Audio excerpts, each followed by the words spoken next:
এই যে মন্দিরটি দেখছেন, এই মন্দিরটি বাঁকুড়া জেলার খাতড়া থানার কেশিয়া গ্রামে অন্তর্গত। এই মন্দিরটি আজকে আমরা সেই মন্দিরে এসেছি। বিশেষ করে এই মন্দিরের যে ইতিহাস, সেই ইতিহাসটা আপনাদের সামনে তুলে ধরব। আজ থেকে প্রায় ৪৫ বছর আগের ঘটনা। একজন গাড়ির চালক, এই গ্রামে একটি গাড়ি থাকতো, সেই গাড়ির চালক জ্যোতিষ সিং নামে একজন, তিনি খাতড়ার রাজাপাড়ার বাসিন্দা। কেশিয়া গ্রামে তিনি থাকতেন গাড়ি নিয়ে। তিনি একদিন স্বপ্ন দেখেন যে জঙ্গলে মধ্যে বাবা শিব রয়েছেন। সেই খবর কেশিয়া গ্রামের মানুষদেরকে উনি জানান। তারপর গ্রামের মানুষ গিয়ে সেখানে দেখেন যে হ্যাঁ, সত্যি একটি এখানে শিবলিঙ্গ, এটা লম্বা প্রায় 10 ফুটের মতো। টোটালি যে এরকম শিবলিঙ্গ হয় সেই আকৃতি টোটালি শিবলিঙ্গটি। তারপর গ্রামের মানুষ আনন্দ সহকারে গরুর গাড়ি করে যান সেখানে জঙ্গলে। তারপর নিজেরাই সেটা তুলেন মাটি খনন করে, তারপর গ্রামে নিয়ে আসেন। এখন বর্তমানে যে জায়গায় মন্দিরটা অবস্থিত রয়েছে, তখন সে এলাকায় এত ঘরবাড়ি থাকেনি, টোটালি আমের বাগান ছিল। সেই আমের বাগানের মধ্যে বাবাকে স্থাপন করানো হয়। আজ থেকে 40 থেকে 45 বছর আগের ঘটনা। তখনের যে গ্রাম্য পরিবেশ ছিল, এখন টোটালি অনেক পরিবর্তন হয়ে গেছে। যে জায়গায় আমের বাগান ছিল সেখানে সেই মুহূর্তে মা মনসার একটি টিল ছিল, এবং যেখানে বাবা রাঘবেশ্বরকে স্থাপন করা হয় সেখানে অনেকগুলো বেল গাছ ছিল। এবং স্বপ্নে যিনি স্বপ্ন দেখেছিলেন জ্যোতিষ সিং, উনি বলেছেন যে বাবা এই জায়গায় স্থাপন হবেন। সেখানে গিয়ে দেখা হয় যে হ্যাঁ, এখানে বেলগাছ রয়েছে এবং পাশেই একটি মা মনসার টিল রয়েছে। আজও সেখানে শিব পূজা হওয়ার পর মা মনসার পুজো করা হয়।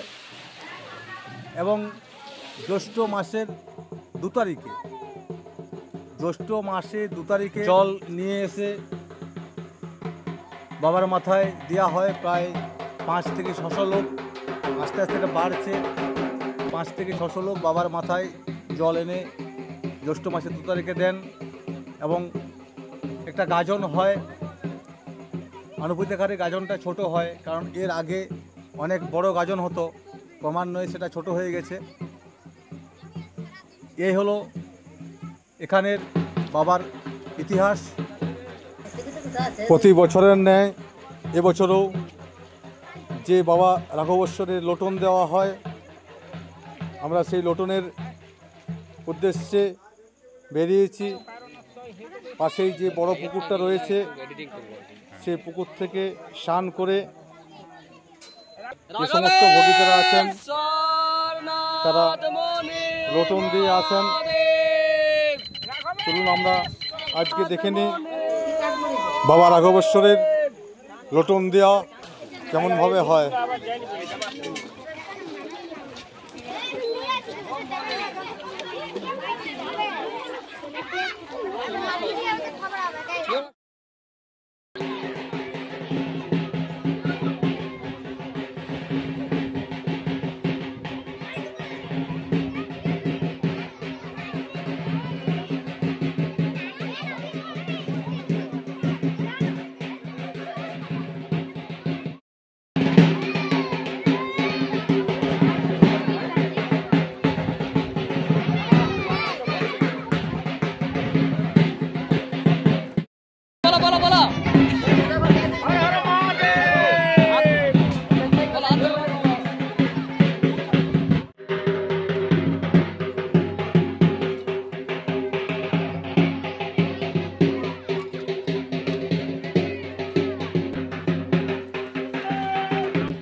বাজাই মরছে ওরা যাবে কি এখন